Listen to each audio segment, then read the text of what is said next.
तो ये बड़ी खबर आपको बता रहे हैं, फीफा से एआईएफएफ के निलंबन पर सुप्रीम कोर्ट में सुनवाई टल चुकी है। अब 22 अगस्त को इस पूरे मामले को लेकर के सुनवाई होने वाली है। सुनवाई के बाद ही पता चलेगा कि क्या फैसला लिया गया है। अब 22 अगस्त को इस पूरे मामले की सुनवाई होने वाली है। सरकार और सक्रिय होकर के इस पूरे मामले को लेकर के काम करे, ये हालांकि सुप्रीम कोर्ट की तरफ से टिप्पणी कर दी गई है।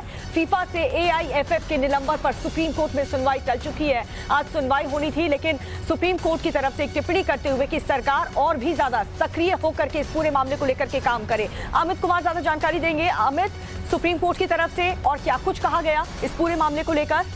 देखिए, सबसे बड़ी बात की जो मान्यता, जिस तरह से मान्यता खत्म की गई इस पूरे मामले को लेकर जल्दी मेंशनिंग की बात की गई थी, तो ऐसे में जो आज सुनवाई हुई उसमें ये कहा गया कि इस पूरे मामले में जो justice DY Chandrachud, justice AS Bopanna और जस्टिस JB पारदीवाल की बेंच ने सुनवाई शुरू की। जस्टिस चंद्रचूड़ ने कहा कि हम चाहते हैं कि भारत का जो वर्ल्ड कप में जो हिस्सा ले, क्योंकि भारत की जो अंडर 17 वर्ल्ड कप भारत में होना था उस पर भी ग्रैंड लग गया, उस पर भी रोक लग गई, तो ये एक बहुत बड़ा झटका था। तो ऐसे में इस पूरे मामले की सुनवाई करने के लिए जो वकील थे राहुल मेहरा, उन्होंने कहा कि सब कुछ प्रफुल्ल पटेल का किया धरा है, क्योंकि जो नियम है, नियम कानून का उल्लंघन किया, न सिर्फ किया गया प्रफुल्ल पटेल की तरफ से, बल्कि जब कुर्सी जा रही थी तो ये इस तरह के भी आरोप लगे हैं कि उन्होंने बाकायदा फीफा पर इस तरह का दबाव भी बनाया कि वो इस बैन किया कर दे भारतीय फेडरेशन को। तो ये इस पूरे मामले की सुनवाई को लेकर फिलहाल 22 तारीख को सुनवाई होगी। अगली सुनवाई का डेट दे दिया गया, जिसमें मुझे लगता है कि पूरे विस्तार से सुना जाएगा। लेकिन भारतीय फुटबॉल में जिस तरह से राजनीति ने हावी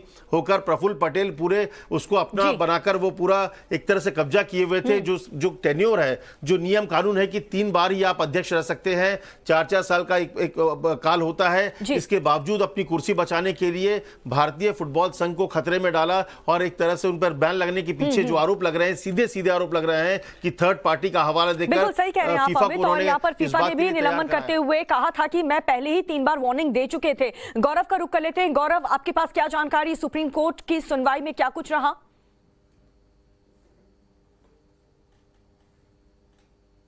गौरव, आवाज पहुंच रही है आप तक?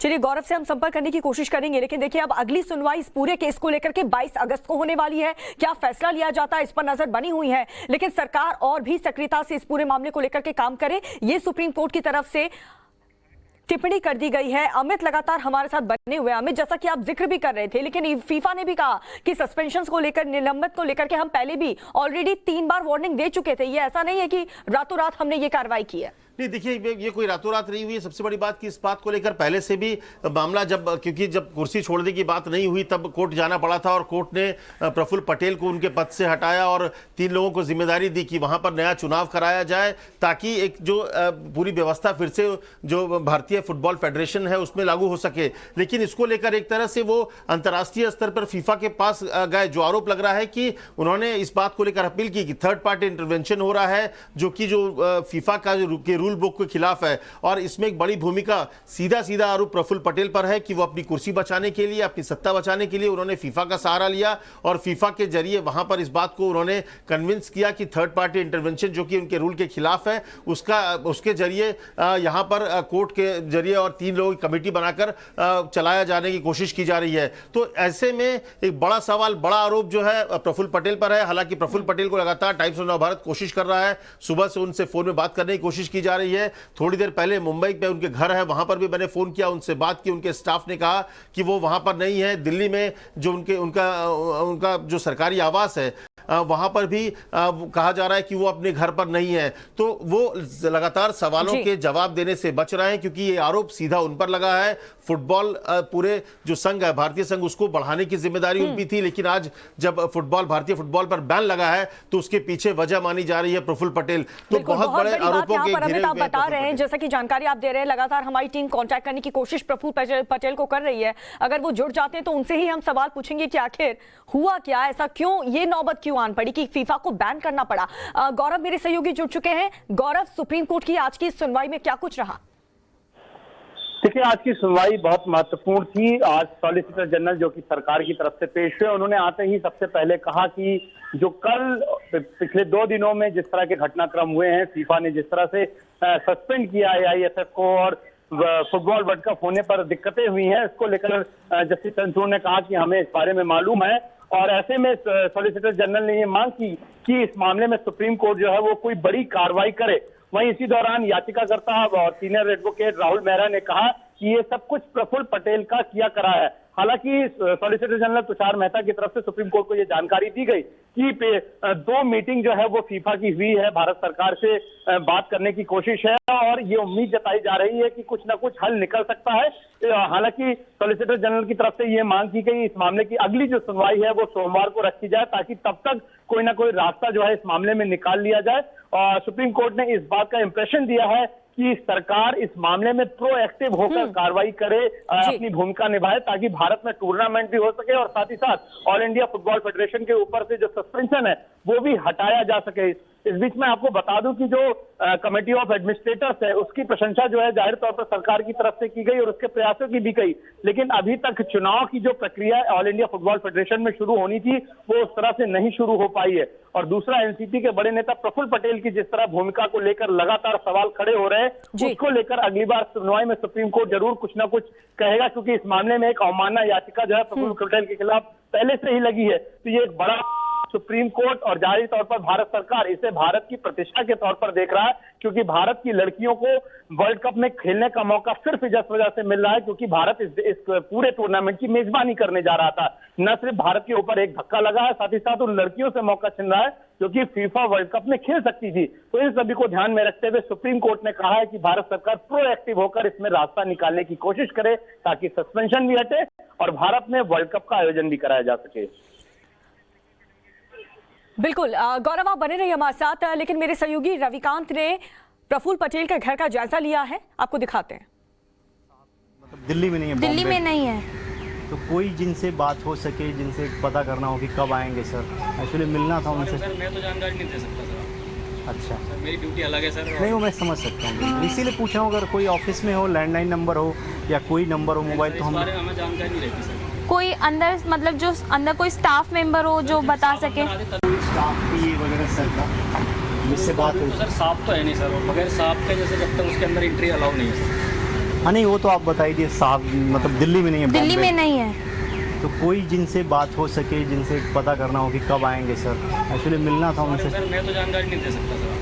अच्छा सर मेरी ड्यूटी अलग है सर। नहीं, वो मैं समझ सकता हूँ, इसीलिए पूछा हूँ अगर कोई ऑफिस में हो, लैंडलाइन नंबर हो या कोई नंबर हो मोबाइल, तो इस हम। बारे में हमें जानकारी नहीं रहती सर। कोई अंदर मतलब जो अंदर कोई स्टाफ मेंबर हो जो बता सके। तभी हम एक्टिव रहते हैं सर, मतलब हमारा सिस्टम है जो मतलब इससे पहले हम कोई चीज़ आपको बता नहीं सकते। अच्छा, तो इतना तो है ना कि है नहीं दिल्ली में। हाँ सर, यहाँ पर आउट ऑफ स्टेशन है। ठीक। तो आपने देखा मेरे सहयोगी रविकांत प्रफुल्ल पटेल के घर पे बाहर मौजूद थे। उन्होंने सिक्योरिटी गार्ड से पूछा कि क्या प्रफुल्ल पटेल से संपर्क हो सकता है, क्या उनका कोई कांटेक्ट नंबर जिससे उनसे बातचीत की जा सके, क्योंकि इतना बड़ा मामला है। प्रफुल्ल पटेल को इस पर सफाई या उनका क्या स्टैंड है ये उन्हें बताना चाहिए, लेकिन उनके सिक्योरिटी गार्ड का ये कहना कि प्रफुल्ल पटेल दिल्ली में इस वक्त मौजूद ही नहीं है, वो आउट ऑफ स्टेशन है। इस बात की कंफर्मेशन प्रफुल्ल पटेल के घर के अंदर जो मौजूद सिक्योरिटी गार्ड गेट पर है उन्होंने हमारे सहयोगी रविकांत को ये बताया कि प्रफुल्ल पटेल इस वक्त घर के अंदर मौजूद नहीं है। उन्होंने कांटेक्ट नंबर भी मांगने की कोशिश की या कोई ऑफिस का कांटेक्ट नंबर जिससे प्रफुल्ल पटेल से संपर्क किया जा सके, लेकिन ऐसा कोई भी जानकारी प्रफुल्ल पटेल के घर से, उनके सिक्योरिटी गार्ड से नहीं मिल पाई है। अमित लगातार हमारे साथ इस खबर पर बने हुए। अमित, बहुत हैरान कर देने वाली बात है, एक तरफ सुप्रीम कोर्ट की तरफ से यह कह दिया गया कि सरकार को इस पूरे मामले पर प्रोएक्टिव तरीके से अब काम करना होगा, तो क्या खेल मंत्रालय की तरफ से इस पूरे मामले में कोई हस्तक्षेप हो सकता है, कोई बड़ा फैसला लिया जा सकता है? जी देखिए, इस पूरे मामले में क्योंकि मामला अदालत में है, जो हेल्थ में जो स्पोर्ट्स मिनिस्ट्री है बाकायदा, वहां पर मेरी जो अधिकारियों से बात हुई उनका कहना था कि इस पूरे मामले में क्योंकि एक बैकडोर चैनल से बात की जा रही है, क्योंकि ये प्रतिष्ठा से जुड़ा हुआ, जैसे गौरव ने भी बताया, और भारत सरकार की कोशिश है कि ये जो आपस की लड़ाई है इसको दूर करके इसको पीछे करके इस टूर्नामेंट को किया जाए, क्योंकि इस टूर्नामेंट का के मायने बहुत अलग है।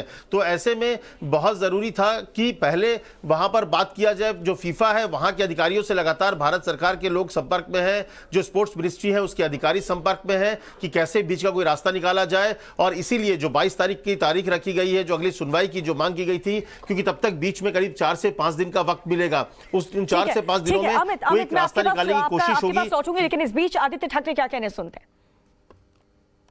Into that, my thing is, let's not go into the politics of it. I really hope that the court case and the FIFA works out for India and Indian football. काय बोलू प्रश्न विचारा एएफएफ को ban किया है और प्रफुल्ल पटेल जी का नाम आ रहा है क्योंकि 12 साल तक वो मेरी यही भावना है कि फुटबॉल के लिए और हमारे देश के जो खिलाड़ी हैं उनकी भलाई के लिए ये जो बैन है वो निकाला जाए। कोर्ट केस जारी है, यही उम्मीद रखता हूँ कि सभी खेल के लिए अच्छा हो जाए और जल्द से जल्द ये बैन निकल के हमारे यहाँ फुटबॉल अंडर-17 वर्ल्ड कप महिलाओं का और जो इंटरनेशनल टूर्नामेंट में हमारी टीम खेल रही है वहाँ खेलने के मौका मिले।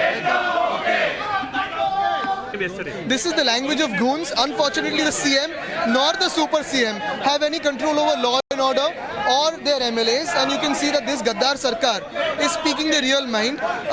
Their real character is being shown. When we were in power, all of this was under check. If you see right now, they're running like goons around. Aditya Thackeray को आप सुन रहे थे, उन्होंने कहा कि किस तरीके से ये नौबत आ गई है। अमित, जाहिर सी बात है कि लाखों बच्चों के भविष्य का सवाल है, उनके सपनों का सवाल है। इस तरीके की इतनी बड़ी लापरवाही, क्या प्रफुल्ल पटेल की जिद के कारण ये सब कुछ हुआ? इतनी बुरी नौबत आ गई? नहीं, सोर्सेज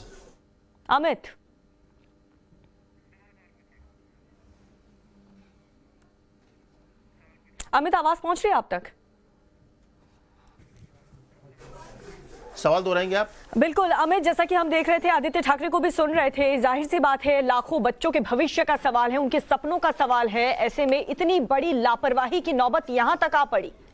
जी हाँ, देखिए ये सवाल उठेगा और सवाल पूछा भी जाएगा क्योंकि ये पूरा मामला क्योंकि भारत की महिलाओं को, लड़कियों को पहली बार मौका मिल रहा था, जैसा कि गौरव ने भी कहा कि इसलिए कि हम होस्ट कंट्री थे और इससे पूरे जो खेल को लेकर जो लड़कियों में और स्पेशली लड़कियों में और पूरे देश में जो एक उत्साह का माहौल था वो बहुत ही जबरदस्त था। तो ये एक बहुत बड़ा झटका था और इसलिए ये सवाल जरूर पूछा जाए कि अगर पिछले 2 बार 3 बार से ये चीजें थी, कोर्ट में ये मामला था, तो इसको पहले शॉर्ट आउट करने की कोशिश क्यों नहीं की गई? लेकिन अपनी तरफ से ये कोशिश जरूर थी क्योंकि इसको पूरे जो राजनीतिक रूप से एक कब्जा करके बैठे हुए थे प्रफुल्ल पटेल इस पूरे मामले को, क्योंकि कहा यह जा रहा है, जो आरोप लग रहे हैं, बड़ा आरोप यही है कि यह पूरा मामला इसलिए बिगड़ा क्योंकि प्रफुल्ल पटेल अंतर्राष्ट्रीय स्तर पर जो फीफा को मोटिवेट की, उनको इस तरह से कार्रवाई करने के लिए आरोप लगा है कि वही उन्होंने कहा कि बैन लगाया जाए ताकि इस थर्ड पार्टी इंटरवेंशन को लेकर। तो इस पूरे मामले में जब आपकी जिनकी जिम्मेदारी थी भारत में फुटबॉल को बढ़ाने की, जिनकी जिम्मेदारी थी फुटबॉल को एक नए स्तर पर ले जाने, क्योंकि अंतर्राष्ट्रीय स्तर पर भारत काफी पिछड़ा हुआ था, अगर जिनके पास ऐसी जिम्मेदारी थी, अगर वही इस तरह से एक फुटबॉल एसोसिएशन को कब्जा करने की कोशिश करेंगे, प्रफुल्ल पटेल उनको इस तरह से मोटिवेट करेंगे कि फीफा इस पर बैन लगाए, तो यही एक बड़ा आरोप उन पर लग रहा है। इसीलिए सरकार को कोर्ट में जाना पड़ा, इसीलिए अटॉर्नी जनरल और तमाम लोग जाके ये बात कह रहे हैं कि जल्दी से जल्दी इस पूरे मामले की सुनवाई हो ताकि फुटबॉल की वापसी हो और फुटबॉल वर्ल्ड कप यहां पर हो पाए। और बैकडोर चैनल से भारत सरकार इस बात को लेकर बात भी कर रही है फीफा से कि इसका कोई सोल्यूशन निकले और अब ये जो टूर्नामेंट है वो भारत को फिर से मिले। बिल्कुल सही कहा आपने अमित, ये तमाम जो जिम्मेदारियां आपने गिनाई है, ये सारी जिम्मेदारियां प्रफुल्ल पटेल की हैं और साथ ही अब जो ये मामला सामने आया, जो बैन लगा है, उसको लेकर के भी जिम्मेदारी प्रफुल्ल पटेल की बनती है। ऐसे में गौरव, प्रफुल्ल पटेल का दिल्ली में ना होना, सुप्रीम कोर्ट में इतने बड़े मामले को लेकर के सुनवाई हो रही है, कई तरीके के सवाल खड़े करता है ये।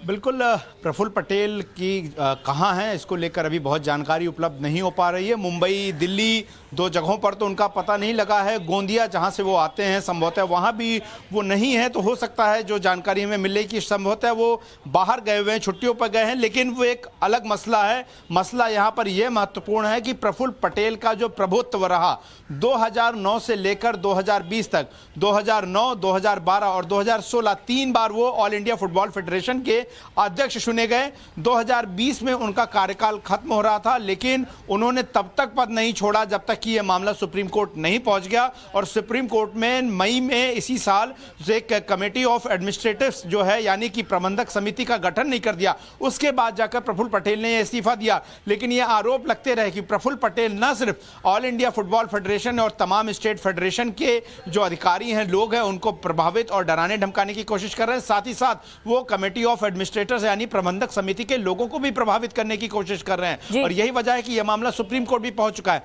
देखिए, अगर प्रक्रिया की बात करें तो सुप्रीम कोर्ट ने जो कमेटी ऑफ एडमिनिस्ट्रेटर्स मई में नियुक्त की, वो अपनी प्रक्रिया के तहत काम कर रही है और उसने बाकायदा एक टाइमलाइन की जो रूपरेखा है वो दे रखी है, जिसके मुताबिक 29 अगस्त को ऑल इंडिया फुटबॉल फेडरेशन के रिजल्ट के नतीजे आ जाने चाहिए, चुनाव के नतीजे आने चाहिए, यानी कि नई कमेटी बन जाएगी। फीफा ने जो बात कही थी कि चूंकि भारत में वर्ल्ड कप हो रहा है और किसी भी देश में अगर वर्ल्ड कप या इतना बड़ा टूर्नामेंट होता है तो वहां की जो फुटबॉल फेडरेशन होती है उसको सुचारू रूप से काम करना जरूरी होता है। और चूंकि भारत की जो कमेटी है वो सुचारू रूप से काम नहीं कर रही है, वो सीओए के अंडर है, ऐसे में फीफा ने उसको सस्पेंड किया। अब कहीं ना कहीं भारत सरकार जो है वो कोशिश कर रही है बातचीत कि इस पूरे मामले को लेकर, सस्पेंशन को लेकर के प्रफुल्ल पटेल खुद फीफा को उकसा रहे थे। बहुत बहुत शुक्रिया गौरव आपका। अमित, आपका भी इस अहम जानकारी के लिए।